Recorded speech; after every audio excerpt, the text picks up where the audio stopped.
malamnya itu sudah gelombang, terus orang sudah teriak. Di sini sebagian itu rumah tuh sengnya sudah ada yang hancur, batu tuh sudah naik ke atas ini, bahkan air tuh sudah sampai di depan rumah saya sini. Rumah ini saja dia punya seng saja sudah hilang sebagian. Anak-anak sudah tidak seperti biasanya ceria, bahkan yang ada hanya menangis.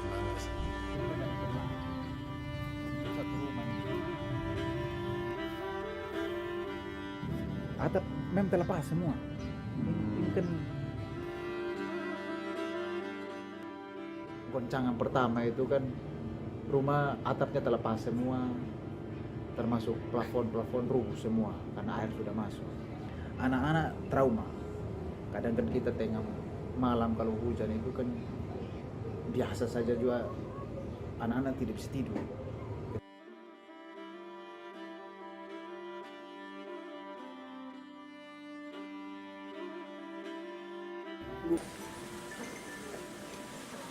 Siklon Seroja menjadi badai yang dianggap luar biasa karena benar-benar menyapu daratan Indonesia.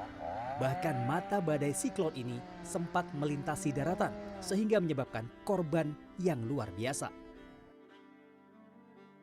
Dampaknya cukup masif dan siklon tropis Roja ini mewajah dalam beberapa bencana. Antara lain angin kencang, kemudian banjir bandang dan tanah longsor, juga rob, sehingga dampaknya cukup luas di provinsi NTT ini. Lalu kemudian dampak fisiknya antara ada 53.400-an rumah dinyatakan rusak, 3.500-an fasilitas umum rusak.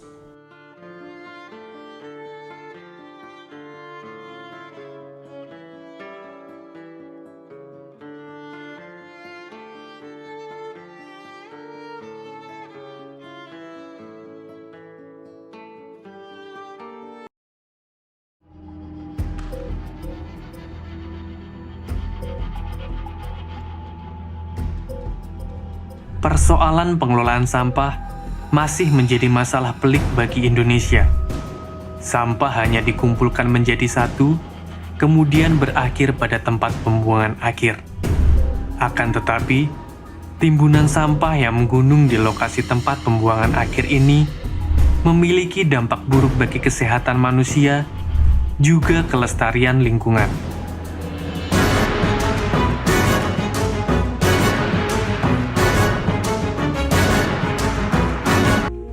Dari data Waste for Change, Indonesia menghasilkan sampah sebanyak 175.000 ton perharinya.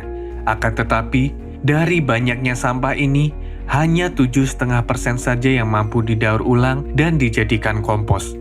Sisanya sebanyak 10% sampah ditimbun, 5% sampah dibakar, dan sisanya terakumulasi di TPA. Timbunan sampah yang menggunung itu selain menimbulkan pencemaran lingkungan, juga menambah produksi gas metana dari sampah. Kasus ledakan gas metana di gunungan sampah TPA Cirende, Lui Gajah, Kota Cimahi, Jawa Barat pada 21 Februari 2005 telah membuka mata banyak pihak. Terutama soal bagaimana tata kelola sampah semestinya dilakukan.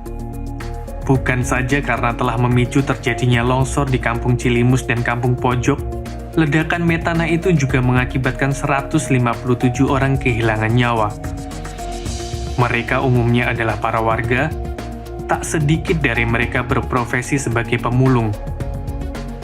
Sejak peristiwa itu, seluruh pemangku kepentingan dalam penanganan sampah mencari cara untuk mengatasi permasalahan ini. Proses pengelolaan sampah tidak hanya tentang reduce, reuse, dan recycle, tetapi ada aspek lain yang jauh lebih penting, yaitu soal aspek hukum, aspek kelembagaan, aspek pendanaan, aspek sosial budaya, dan terakhir adalah aspek teknologi. Semuanya harus dikerjakan beriringan.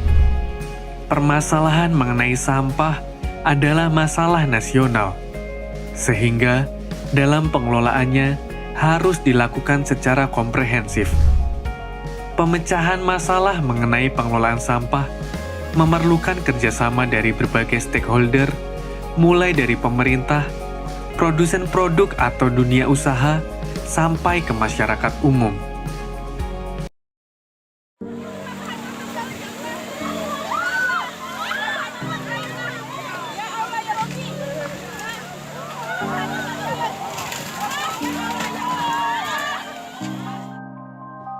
Banjir bandang yang terjadi di Lahat, Sumatera Selatan pada Kamis 9 Maret 2023 menghanyutkan rumah seorang warga desa Lubuk Sepang, Kecamatan Pulau Pinang.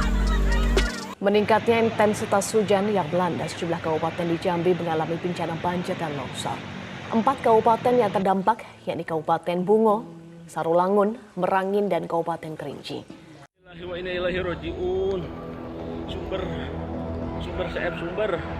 Sumber longsor. Inilah detik-detik sesaat setelah longsor menyapu area mata air Cipondok di Desa Pesanggerahan, Kecamatan Kasomalang, Kabupaten Subang pada Minggu sore. Kondisi ini terjadi setelah wilayah Subang Selatan diguyur hujan deras. Dalam musibah ini, seorang warga dilaporkan tewas dan 4 orang mengalami luka-luka. Oke, kita bergeser ke wilayah Kupang. Jadi tanah longsor yang terjadi di Kabupaten Kupang, Nusa Tenggara Timur ini menghebohkan warga setempat ya, karena menimbulkan gundukan tanah yang menyerupai seperti gunung. Nah, seperti ini nih ya visualnya ya.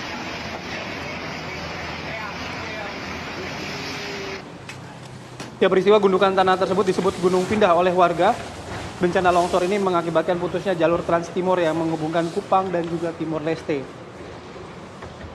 Longsor yang terjadi di Desa Noel Mina, Kecamatan Takari ini menimbun 8 rumah warga dan sejumlah truk yang berada di bawah tebing.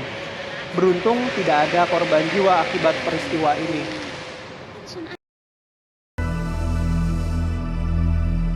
Kemarau di desa ini April itu sudah tidak ada hujan sampai sekarang. Nah, sumur-sumur yang di wilayah ini kan sudah tidak ada airnya. Maka warga sini kalau ambil ya dari sungai ini.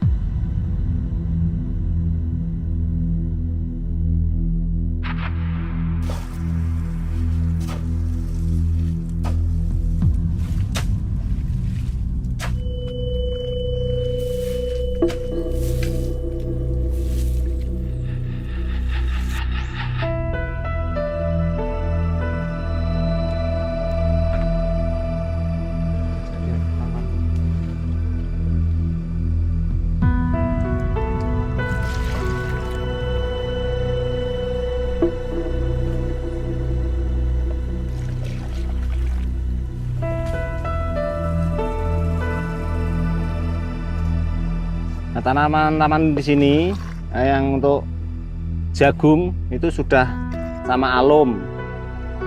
Kalau tembakau itu ya bisa hidup tapi ya pertumbuhan kurang. Kalau bisa tumbuh cepat itu disirami sama air ini.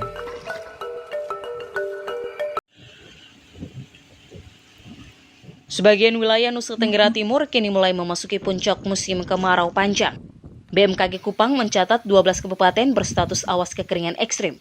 Ke-12 wilayah itu antara lain Kabupaten Kupang, Kota Kupang, Ende, Kabupaten Saburai Jua, Manggarai Timur, Rotendao, Pulau Sumba keseluruhan, Kabupaten Ngada, serta Kabupaten Timor Tengah Utara.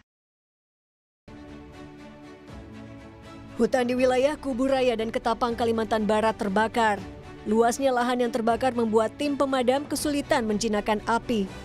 Minimnya sumber air juga menjadi permasalahan. Kebakaran yang meluas mengakibatkan kondisi udara di Kota Pontianak dan Kuburaya berkabut.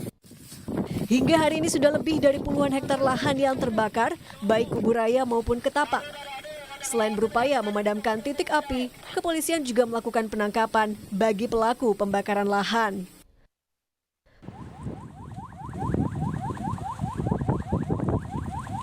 Kebakaran lahan di Kabupaten Ogan Ilir, Sumatera Selatan, tepatnya di sisi Jalan Tol Palembang Indralaya, Paliandra, sudah 3 hari tidak kunjung padam. Petugas gabungan dari Manggala Agni, BPBD, TNI Polri terus berjibaku memadamkan api. Relawan warga pun turut memadamkan api dengan alat seadanya karena khawatir api merembet ke pemukiman mereka.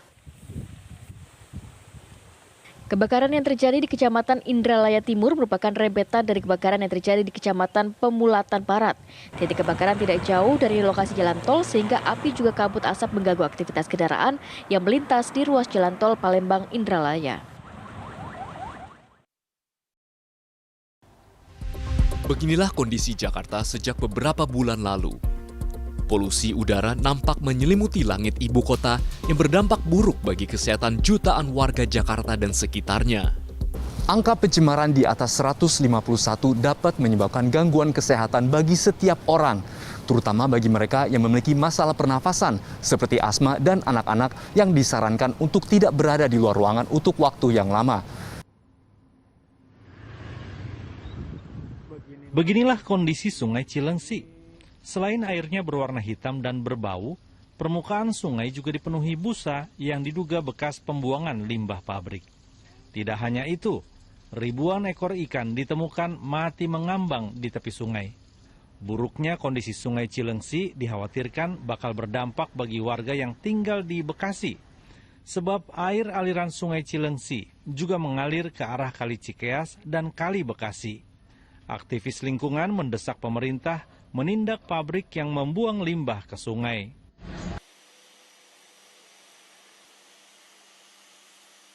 Lahan persawahan seluas 5 hektar milik warga desa Ajibahu, Kecamatan Biru-Biru, Kabupaten Deli Serdang, diduga rusak akibat tercemar limbah pabrik kelapa sawit.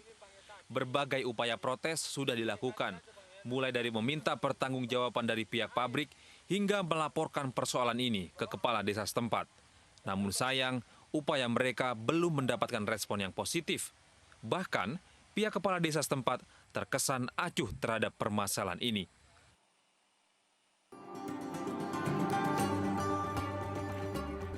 Jika lensa kamera ini merupakan sepasang mata ikan yang berlindung di sela-sela padang lamun, beginilah kondisinya kalau lamun tertutup sampah plastik.